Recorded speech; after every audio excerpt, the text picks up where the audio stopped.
Gourmet number 5, Troll Kong Trap. Stuff is awesome.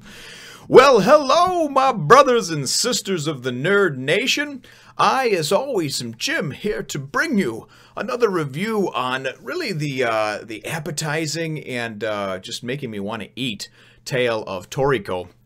Our last chapter, of course, saw us with them arriving at the actual area, this test area or whatever, number 8. For Igo to of course go in and try to get past the troll kongs and retrieve the rainbow fruit.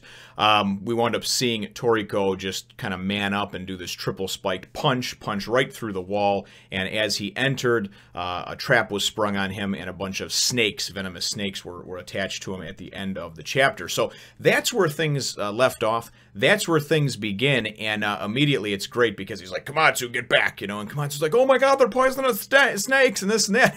And he goes, we find out that these snakes were actually tossed across the the trench that they have by a troll kong, obviously to incapacitate or kill Toriko. So we wind up also finding out really quickly that these snakes are called Zombie Taipans. And and Komatsu's going on and on about things, and Toriko's like, yeah, I know, just shut up, just be quiet, okay? So he stands there calmly and like finishes smoking his tree branch cigar that's like one of his little trademarks that he does. And as he goes and finishes it and burns it down, he just kind of takes a deep breath and just goes like this, right?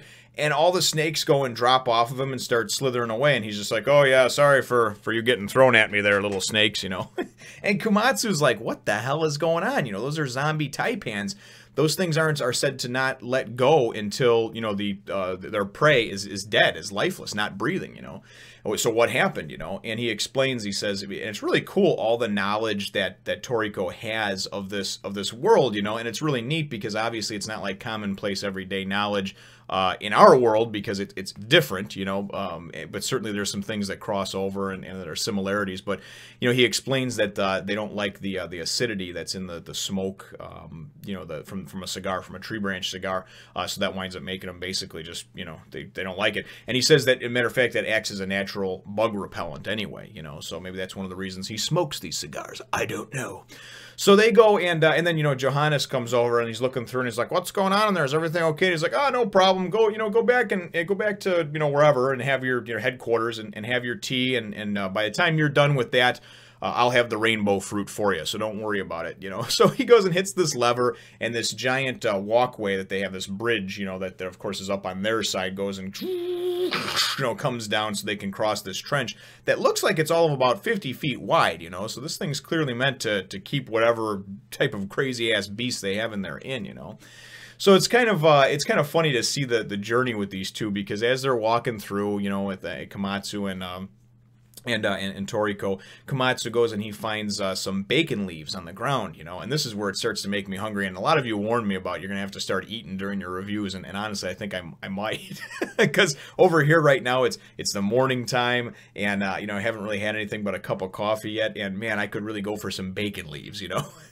So then we go and we see this banana cucumber that Toriko's eating, and he's munching up, and he's like, he's like one of the best taquitos in the world. He goes, a banana cucumber wrapped in a bacon leaf, and I'm thinking, oh man, that sounds awesome, because I make these sandwiches, these Elvises they call them, where they've got peanut butter on them and honey, and then slices of banana and bacon, right? And it's all like grilled up on like a grilled cheese type deal. Really, really good stuff, and high in protein. And I don't know, apparently they're named Elvis because I guess he had his chef cook these things up for him, and they would give him a nice boost before he went on stage. Anyways, so to get back on track over here, because that was the food was just making me hungry.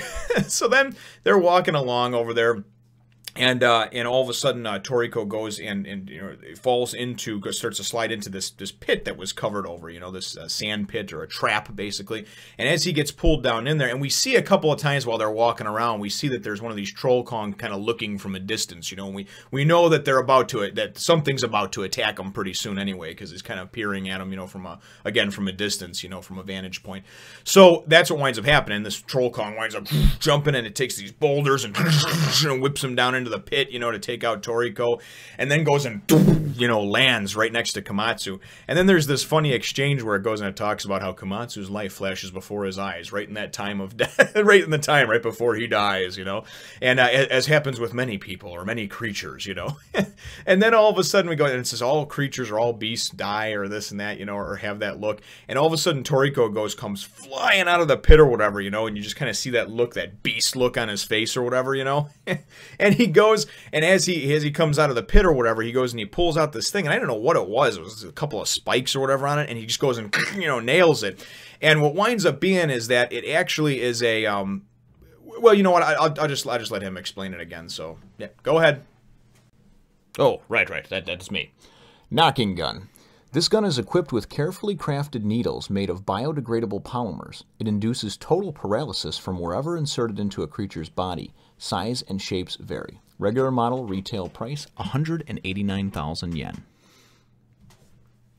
We're waiting. Oh, thank goodness. Thank goodness. I can talk again? That's just lovely. So now we know about the stunner, the stun gun, right? The knocking gun to knock things out.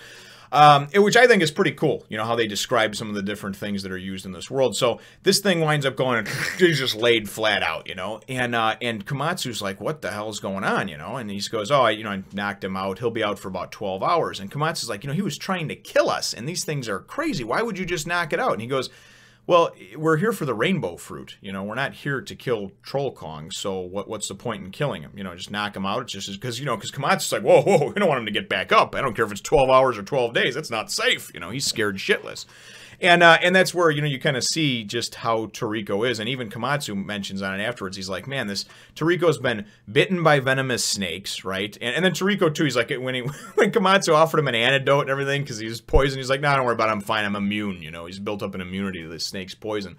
But, you know, Toriko is just a bad mother. You know, shut your mouth. He really is. He epitomizes like just this rock star that's like invincible to almost everything. And at least so far. So, you know, Komatsu goes and says, he's been bit by poisonous snakes, you know. He fell into a sand trap. He was attacked by a Troll Kong, and he still chooses to knock out the beast. So it shows that he's, you know, also humane and doesn't have, you know, if he doesn't have a reason for it, if there's not a bounty on this thing that he's going to retrieve, why kill it, right? And like I said, I thought it was pretty cool, too, with the whole biodegradable stun gun thing to knock these things out. Because this thing's got to be, like, you know, I don't know, a couple thousand pounds, you know, of beast. It's 4 arms. It's all 20 foot tall. So they go and they you know, they keep walking along, and then, you know, they go, oh man, it can get, you know, getting closer to the, you know, Toriko mentioned something about how, oh, it smells like rain, and, you know, the rainbow fruit trees are usually taller than other ones, you know, so we don't want, I hope it doesn't get struck by lightning. And but then he goes and he says, you know, we're getting close over there. And then Komatsu goes, oh yeah, you know, it'd be great because, oh, we took out that Troll Kong, so now it should be a breeze. And Toriko goes, no, little buddy. Here's the deal. That was the weakest of them, okay? And he also wound up puking on him as he got nailed. And Toriko was like, oh, I forgot about that completely. It was really funny just to see him. He's like, man, he puked on me. But he goes, yeah, that was the lowest ranking one. He goes, they use all types of different traps and different things that they would use to you. And he goes, I know because he puked on me. So I don't know if that's like a sign of disrespect or if it was something where it puked on him. So then the other Troll Kongs could kind of smell that scent as he was getting closer and know, hey, you know, Bobby failed, but you know, here we can smell this guy coming. I don't know if that's the deal, but they kind of go through and then like emerge, and the last page is this double page spread, right? And you just see Toriko and Komatsu standing there, you know, looking tiny, and you just see like this field of Troll Kongs, you know? And we saw that briefly at the end of like the third chapter, I think it was. But, I mean, this is really, there is a ton of these things, right? And it's so funny because things end up, you know, with Toriko going, and Komatsu's like, so, you know, it says, seeing his life flash before his eyes for the second time today, or in this chapter, or whatever. So just those little funny nuances are real good too. But Toriko goes and he's like, okay, let's see who's boss over here. Let's see who's in charge over here. So I don't know what's going to happen. I don't know whether the shit's going to hit the fan or what, but ultimately, I think it was a fun chapter. It was really good. We got to see some cool action, just some more of Toriko and how he's just such a badass. But what do you think, my chapter question, brothers and sisters, is what do you think of his decision to knock out the Troll Kong as opposed to killing it? You know, I mean, obviously, you could really argue either way for it. So, I know I could, but I can do that with just about anything. So, that may just be me. So, leave your answer to that question, brothers and sisters, in the comments down below. Feel free to hit the thumbs up, the like button if you should think that I deserve it, and, you know, maybe subscribe if you haven't done so already. We'll look forward to catching you in the next one, nation. As always, brothers and sisters, thank you so much for watching, liking, sharing, subscribing, and really just being a part of the nation. Now you know what to do.